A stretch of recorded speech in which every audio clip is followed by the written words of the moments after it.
안녕하세요. 에나입니다. 사이토 히토리의 돈의 진리를 읽어드릴게요. 남 좋은 일만 하고 있지 않나요?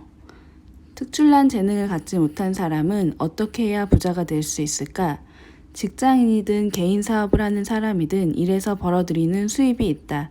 수입이 없는 사람은 우선 일을 해서 돈을 버는 것부터 시작하길 바란다. 전업주부라면 가정일을 도맡아 남편과 가족을 돌보고 있으므로 부부가 함께 수익을 벌어들인다고 생각할 수 있다. 부자가 되려면 그 수입 가운데서 10분의 1만 자신에게 주면 된다. 이렇게 말하면 아니요, 저는 받은 급여를 전부 자신에게 주고 있는데요 라고 반문하는 사람이 있을 것이다. 그렇다면 그 돈이나 그만큼의 가치가 자신의 손안에 남아 있어야 한다. 만약 돈이 전혀 자신의 수중에 남아있지 않다면 당신은 그 돈을 누군가에게 주었다는 말이 된다. 집세로 집주인에게 주었거나 식비로 슈퍼마켓에 또는 핸드백 값으로 명품 매장에 건넸을 것이다. 바꿔 말하면 집주인이나 슈퍼마켓을 위해서 일하고 있는 것이나 매한가지로 좀 더 심하게 말하면 사회의 노예나 다름없다. 물론 살아가려면 생활할 집도 필요하고 건강을 유지하는 데 식비도 든다. 하지만 일해서 번 돈이 수중에 한 푼도 남아있지 않다면 전부 누군가를 위해서 준 것과 같다고 해야 한다. 나를 위해 써야 할 순간에 정작 돈이 없을 테니 말이다. 우선 수입 가운데 10분의 1을 남겨라. 한 달 급여로 200만 원을 받는 사람은 20만 원을, 300만 원을 받는 사람이라면 30만 원을 매월 남겨두는 것이다. 그렇게 하면 300만 원을 버는 사람은 1년 후에 360만 원을 모으게 되고 10년 후에는 3,600만 원을 가진다. 우선 집주인이나 옷가게 또는 술집을 위해서만 사는 노예 생활에서 벗어나 10분의 1만이라도 자신에게 주는 거다. 수입의 10분의 1을 손안에 꼭 쥐고 있어라. 단 10%면 된다. 나머지는 다 써도 좋다. 90%를 저축하라는 말이 아니지 않은가? 자신이 번 돈이 전혀 남아있지 않은 까닭은 자신에게 한 푼도 주지 않았기 때문이다. 어른이나 아이나 할 것 없이 돈을 주면 좋아한다. 그렇게 좋아하는 돈을 옷가게와 술집에 다 줘버리다가는 자신에게 한 푼도 남지 않는다.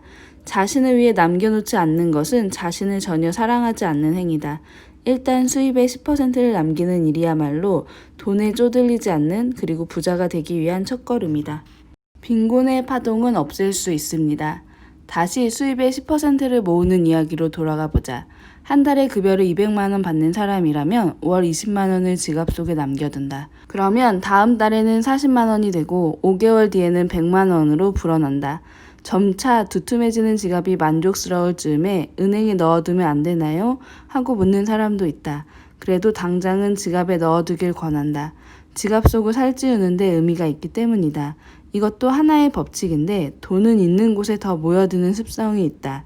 사실은 텅 빈 지갑을 갖고 다니는 것이 가장 나쁘다. 세상의 모든 일에는 파동이라는 물결이 있어 각각의 물결이 서로 울림을 주고 영향을 미침으로써 어떤 일이나 현상이 일어난다. 그래서 지갑 속에 돈이 별로 들어있지 않으면 그곳에서 빈곤한 파동이 나오게 된다. 반대로 지갑 속에 돈이 충분히 들어있으면 그곳에서는 부유한 파동이 나온다. 그 풍요로운 파동이 자신과 똑같이 풍요로운 파동을 가진 것을 끌어당긴다. 더욱이 돈을 넉넉히 갖고 있다는 정신적인 풍요로움마저 생겨나 마음에 여유가 깃들고 금전적인 안도감도 얻을 수 있다. 다만 이때 대부분의 경우에 발생하는 문제가 있다. 돈을 갖고 다니면 자신도 모르는 사이에 쓰고 싶은 유혹이 훅 밀려와 금세 써버리기 쉽다는 점이다. 돈이 있다고 해서 그때그때 써버리는 습관은 인내가 부족하다는 증거다. 그렇기에 더더욱 돈을 가지고 다녀도 쓰지 않는 인내심을 길러야 한다. 사람의 욕심에는 끝이 없다. 이번에 급여가 오르면 저축을 해야겠다고 마음먹지만 막상 급여가 인상되고 나면 늘어난 금액만큼 욕심도 덩달아 커진다. 매월 수입 200만 원에서 20만 원을 모으고 있다면 급여가 300만 원으로 오르고 나서는 늘어난 액수인 100만 원과 월 저축액 20만 원을 더해 120만 원을 매월 저축할 수 있어야 한다. 하지만 실제로는 그 정도 액수를 저축하기란 어렵다. 수입이 늘어난 만큼 욕심도 커져 돈을 다른 데 사용하기 때문이다. 우선은 수입의 10%를 지갑에 남겨놓고 부유한 파동을 몸에 익히는 동시에 돈을 가지고 다니면서도 사용하지 않는 인내심을 길러보자. 간혹 지갑에 큰돈을 넣어두면 지갑을 잃어버리거나 소매치기를 당하지는 않을까 걱정하는 사람도 있다. 이때 돈을 갖기 위한 기량이 시험된다. 사람은 자신의 기량을 넘어서는 돈은 가질 수 없다. 복권 당첨금이나 임시로 생긴 수입이 완전히 자기 것이 되지 않는 현상도 이러한 연유에서다. 그러므로 우선 인내력을 기르면서 점차 큰돈을 가질 수 있을 만큼의 기량도 함께 키워나가야 한다.